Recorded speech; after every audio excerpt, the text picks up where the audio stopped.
এমনটা কেন হচ্ছে? কই এমনটা তো আমাদের হচ্ছে না। হয় বাবা, আপনার মনে আছে আপনি আগে কোথায় ছিলেন? আপনার বাড়ি কোথায় ছিল? আপনার শ্বশুর বাড়ি কোথায় ছিল? হ্যাঁ, হরিবল কিছুই নেই মনে। তাই তো মানে কি গো, আমাদের কোনো কিছুই মনে নেই, সব আমরা ভুলে বসে আছি। কেন কেন ভুলে আজ বসে আছি? এটা তো একটা কথা। কেন ভুললাম? মহাপ্রভু রক্ত মাংসের শরীর নিয়ে এসেছেন, আমার নিত্যানন্দ রক্ত মাংসের শরীর নিয়ে এসেছেন। তারও মা আছে, বাবা আছে, সব আছে। তাহলে তার মনে আছে, আমাদের নেই কেন? হরি হরি বল। আমরা অচৈতন্য হয়ে থাকি না, আমরা ঘুমিয়ে থাকি। আমরা সব জানি, সব বুঝি, কিন্তু বুঝেও আমরা কিন্তু কিছু করি না। জয় রাধে, জয় জয় রাধে। আমরা ভুলেও কিছু করি না।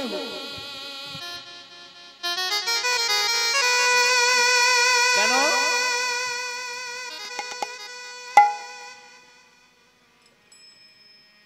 না, আমরা যদি আমাদের শরীরটাকে ঘুমন্ত করে রেখে দিই, কেমন করে হবে বাবা? মহাপ্রভুকে বোঝার চেষ্টাই করলাম না, আমার নিতাই চাঁদ কে, আমার গৌর হরি কে, বোঝার চেষ্টাই করলাম না। আমরা শুধু শুধু বলছি কি, আমার মাটাকে, আমার বাবাকে, আমার বউটাকে, আমার ছেলেকে, আমার মেয়েকে হরি হরি, এই নিয়ে আমরা পড়ে আছি। ছেলের দরকার, বাবা আমার একটা, আমি একটা প্যান্ট দেখে এসেছি 2000 টাকা দাম, নিয়ে নাও বাবা। আর মহাপ্রভু যদি এসে বলে, হ্যাঁ বাবা অমুক জায়গায় আমার এটা দরকার, তুমি একটু এনে দাও না। প্রভু তুমি তো সবই বুঝছো আমার কত টাকা রোজগার, তাই এই রোজগারে আমি তোমায় কেমন করে দেব? হরি হরি বল। একটু আসতে বাবা সামনে। মহাপ্রভুর জন্য বরাদ্দ চাল হচ্ছে আমাদের মোটা চালের অন্ন। হরি হরি বল। আর আমরা যখন সেবা করি, তখন আমরা ওই বড় স্মার্ট বাজারে গিয়ে সরু চাল নিয়ে আসি 150 টাকা কিলো। আর মহাপ্রভুর জন্য আমার 30 টাকা কিলো চাল, স্বর্ণ চাল।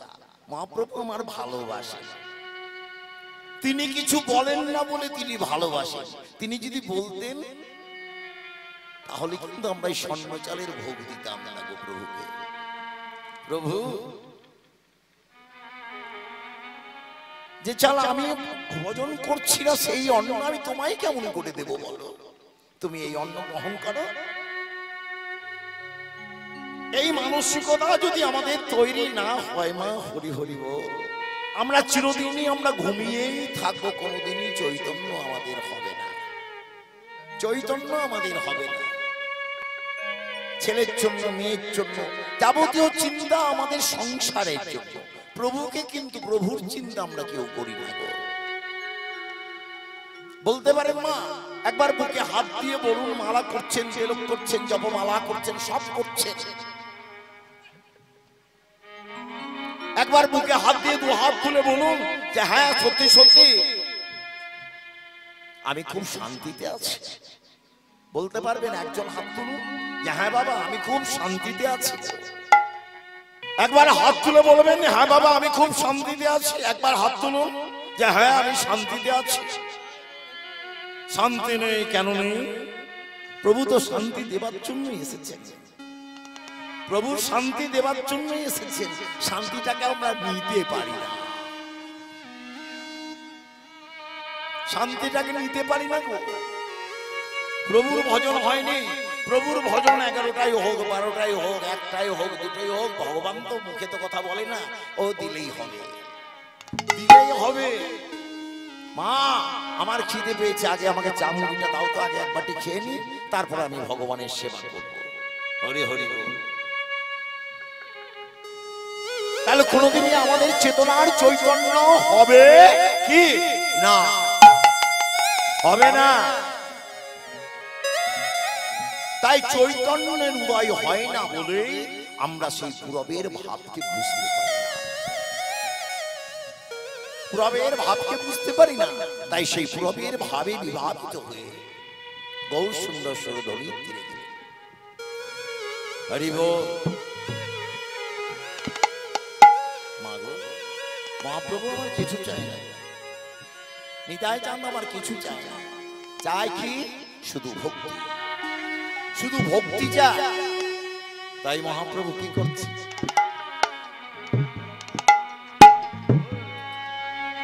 জয় রাধে। তাই মহাপ্রভু কি করছে? আজকে সেই পুরবের ভাবে ভাবিত হয়ে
চিন্তিত হয়ে বসে আছেন সুরধুনী।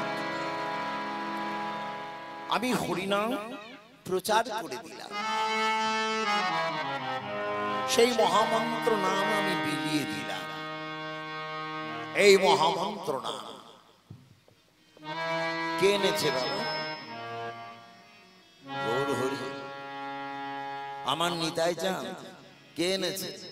না বাবা, না, এই মহামন্ত্র নাম আছে সত্যযুগ থেকে। কোন গ্রন্থে আছে এই মহামন্ত্র নাম? এই মহামন্ত্র নাম আছে রাধাতন্ত্রে। রাধাতন্ত্রে আছে এই মহামন্ত্র নাম। একদম লুকানো ছিল, মহাপ্রভু সেই নামকে বের করে কলির জীবের কাছে এনে পৌঁছে দিলেন। কেন কেন পৌঁছালেন? এই কলিকালী বাবা আমাদের পরমায়ুর কিন্তু কোনো দাম মূল্য নেই। আচ্ছা, কেউ বলতে পারবে না আমি 100 বছর বাঁচব। হরি হরি হরি। মহাপ্রভু দেখলেন এদের ধ্যান দান ধ্যান করার ক্ষমতা নেই। আছে দান ধ্যান করতে পারবে কি না? বলছেন না, আগেই বলে দিল না। আমি দান চাইলাম না, আমি তো 5 টাকাও চাইতে পারতাম, কি তা 5 টাকা দেওয়ার ক্ষমতা নেই? আছে বলছেন না, মানে দান করার মানসিকতাটাই নেই, তো আমি করবো কোত্থেকে? হরি বল। আমি বলেছি বাবা একবার, আমার হাতে দান ধ্যান করতে পারবে? তা 5 টাকাটাও দাও, 5000 টাকাটাও দাও দান, আবার 5 লক্ষ টাকাটাও দাও। একবার হ্যাঁ বলি দেখুন না কি হয়। আজকে আমরা ভাবি না আজকে আমাদের অবস্থাটা কেমন, কোন জায়গায় গিয়ে পৌঁছেছে গো? ঘরে একটা সুন্দর 50,000 টাকা দামের কুকুর কিনে এনেছি। সেই 50,000 টাকা দামের কুকুরটাকে পুষবার জন্য আবার তার পেছনে 70,000 টাকা দামের একটা এসি লাগিয়েছি, যে আমার কুকুরটা যেন ক্ষতি না হয়। আর ঘরের মা বাবাটাকে রেখে এসেছি বৃদ্ধাশ্রমে। হরিব। এই যদি মানসিকতা হয় আমাদের, কি হবে গো? আজকে দেখবে ঘরে ঘরে সংসার ভেঙে যাচ্ছে। এসে ডিভোর্স মানে এটা একটা ফ্যাশন হয়ে গেছে, জিন্সের প্যান্ট পরার মতো। হ্যাঁ, তাহলে পয়সা দিয়ে কিনবো তো হাঁটু ফুটো প্যান্টটা কেন পরবো বাবা? কি হাঁটুটা ছেঁড়া? বলছে না ওইটাই ফ্যাশন। ভালো কথা। আজকে ঘরে রান্না হয় না, একটু গ্রামগঞ্জে হয়তো তাও হয়। এখন জমাটো ঢুকে গিয়েছে, ওগো পিৎজা অর্ডার করে দাও, আগো এই প্রত্যেকটা সংসার ভাঙছে। কিছু মনে করবেন না, বেশিরভাগ মেয়েদের মারা। এই সংসার ভাঙার মূলে আছে প্রধান কারণ মেয়ের মা। কথাটা শুনবেন, কষ্ট হলেও ভেতরে গিয়ে মিলিয়ে দেখবেন আমি মিথ্যা বলিনি। সকালবেলায় ঘুম থেকে উঠে মেয়ের মা ফোন শুরু করলো, হারে কেমন আছে? বেলা 12টায় শেষ হলো। কখন করবে শ্বশুর শাশুড়ির সেবা? আজ ডিভোর্সটা তো ফ্যাশন। বলছে হ্যাঁ তুমি ডিভোর্সই? বলে হ্যাঁ আমি ডিভোর্স দিয়ে দিয়েছি ওকে, এবার আমি তোমাকে বিয়ে করবো। বাবা, এতই বিবাহ সহজ? হ্যাঁ, এতই বিয়ে সহজ? প্রভুর কাছে আমরা চাইতেই জানি না, চাইতে গেলেই বলতে প্রভু তুমি এমন কিছু করো, এমন কিছু করো যেন আমার ছেলে ডাক্তার হয়ে যায়। তুমি এমন কিছু করো যাতে করে আমি প্রচুর অর্থবান হয়ে যাই। একবারও প্রভুকে বলি না, প্রভু তুমি তো এই গরমে দাঁড়িয়ে আছো, তোমার কি দরকার একবার বলো, আমি তোমার জন্য এনে দিই। দেখুন এই জল চাইলো, এর কথা আছে। বললো এই যে মা এক বোতল জল দেবেন, তো উনি ফ্রিজ থেকে বার করে এনে দিয়ে দিলেন। কিন্তু একবারও কি মহাপ্রভুকে শোধালেন, প্রভু তোমাকে যে জলটা দিচ্ছি জলটা তুমি পান করতে পারছো তো? একবারও কিন্তু আমরা শোধাচ্ছি। প্রেমটা ভালো করে বুঝবেন, আমার কথাগুলো কিন্তু ফেলে দেবেন না। কেন? আমরা প্রেমটাকে বোঝার চেষ্টা করি না। ভালোবাসতে গেলে কি দরকার রে? কি দরকার? ভালোবাসতে গেলে কি দরকার? পয়সা, তাই না? ভালোবাসতে গেলে পয়সার দরকার। পয়সা নয় বাবা, ভালোবাসতে গেলে ভালোবাসাটার দরকার। আজকে আমি এই গোবরার ভালোবাসায় দেবু লাকি আছে মানে আলাপন, এদের কথা দিয়ে আজ আমি ছুটে এসেছি। সত্যি সকালবেলায় ঘুম থেকে উঠছি, আমার মাথাটা খুব ঘুরছে আছে। কারণ পরপর প্রোগ্রাম এরা জানে। পরশুদিন ভোর 5:30টায় ঢুকেছি, কালকে রাত্রে ঢুকেছি। আমি ভাবছি ঠাকুর গোবরায় গান করবো, দেবো এত ভালোবাসা করে আমায় বলে গেল, আমি কি গান গাইতে পারবো না? আধ ঘন্টার মধ্যে দেখছি আস্তে আস্তে আমি সুস্থ হয়ে উঠলাম।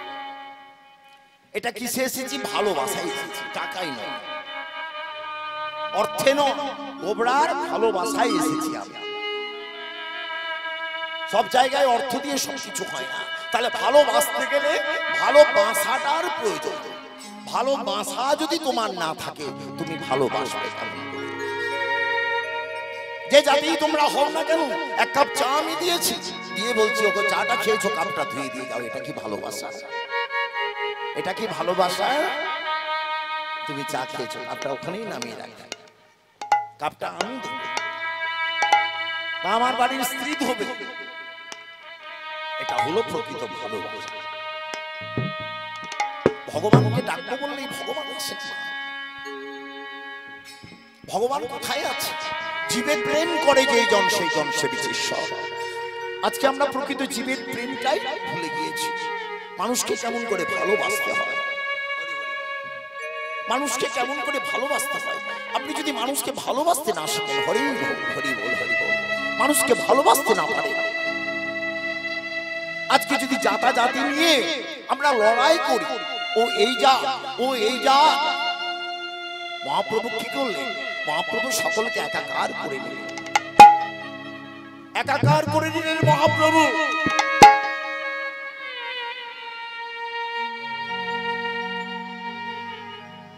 মহাপ্রভুকে আমরা বুঝতে পারলাম না। মুসলমানের ছেলে কাজী নজরুল ইসলাম চৈতন্য চরিতামৃত পড়ে মহাপ্রভুকে বোঝার চেষ্টা করলেন। মহাপ্রভুকে ডেকে বলছে, চৈতন্য চরিতামৃত পড়ে মহাপ্রভুর রূপটাকে তিনি বর্ণনা করছেন। দেখুন কত সুন্দর, কত সুন্দর, দেখুন কিভাবে করছেন। আমরা একবারও চৈতন্য চরিতামৃত পড়েছি মা? কি রে পড়েছি? পড়েছি, বাহ বাহ। তাহলে কেউ কেউ পড়েছে, যারা আর্টস নিয়ে পড়েছে একটু চৈতন্য চরিতামৃত ঘেঁটেছে, একটু বৈষ্ণব পদাবলী ঘেঁটেছে, কিন্তু কজন ঘাটে? ওটা স্কুলের সাবজেক্ট, তাই আমরা ঘেঁটেছি। তাছাড়া কিন্তু এমনি নিজের ইচ্ছা করে ভালোবেসে চৈতন্য চরিতামৃত অধ্যয়ন করি না। তাই সেই মুসলমানের ছেলে কাজী নজরুল ইসলাম সে কি বলছে? মহাপ্রভু দেখতে কেমন? পথে সে দেখলে যেতে আমার গৌর ভগবানে, পথে সে দেখলে যেতে আমার গৌর ভগবানে, পথে সে দেখলে যেতে আমার গৌর ভগবানে, পথে সে দেখলে যেতে আমার গৌর ভগবানে। যারে সে যায় না দেখা, যারে সে যায় না দেখা, যারে সে যায় না দেখা, যারে সে যায় না দেখা, গৌরদায় সে যেতে যেতে, পথে সে দেখলে যেতে আমার গৌর ভগবানে, পথে সে দেখলে যেতে আমার গৌর ভগবানে, পথে সে দেখলে যেতে আমার গৌর ভগবানে। মহাপ্রভুকে দর্শন করছে, আর কি দেখছে? প্রেম। প্রেম না থাকলে এই চোখ থেকে জল আসে না তোমার। আগে ভালোবাসতে জানতে হবে। দেখো দেখো দেখো, তাকিয়ে দেখো, আঁখের ঝলকে দাও,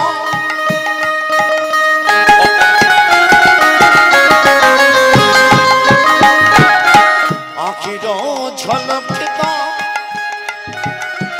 অবিরল মুক্তা ঝরে, ওই আখির ঝলকে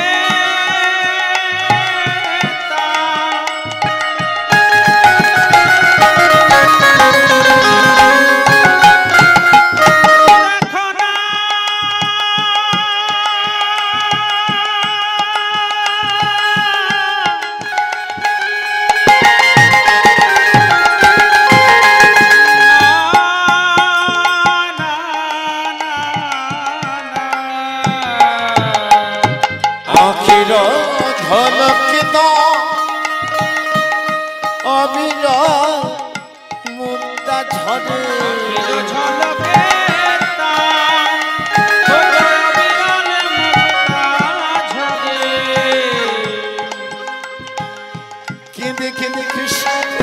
কেঁদে কেঁদে কৃষ্ণ প্রেম, কেঁদে কেঁদে কৃষ্ণ প্রেম, কেঁদে কেঁদে কৃষ্ণ প্রেম, ভিক্ষা মাগি দাঁড়ে দাঁড়ে, পথে সে দেখলে যেতে আমার গৌর ভগবানে।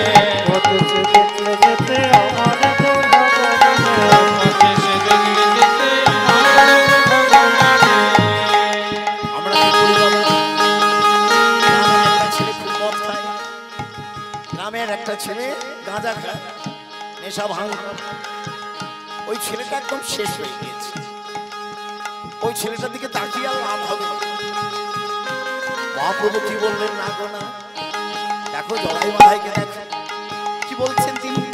জগতের জগাই মাথা, জগতের জগাই মাথা,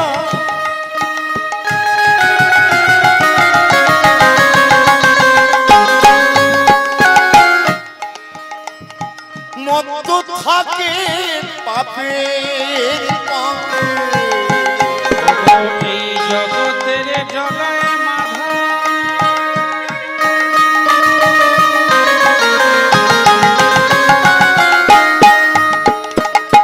জগতের জগায় মাধায় তারা মত্ত থাকে পাপে তাপে।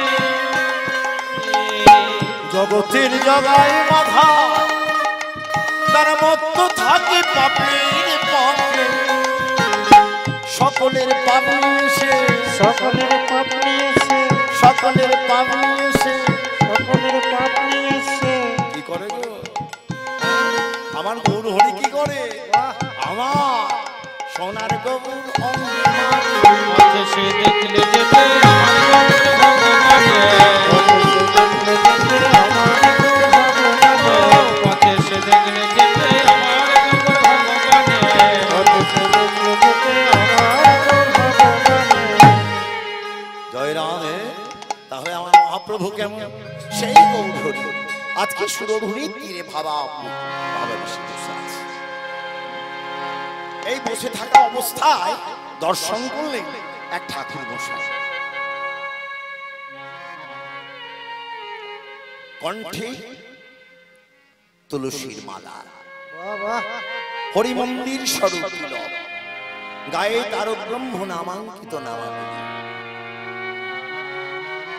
কৃষ্ণ নাম করতে করতে চলে যাচ্ছে সেই ব্রহ্ম, চলে যাচ্ছে গো। জয় গোবিন্দ জয় গোপাল কেশব বাধব দীন তোমার।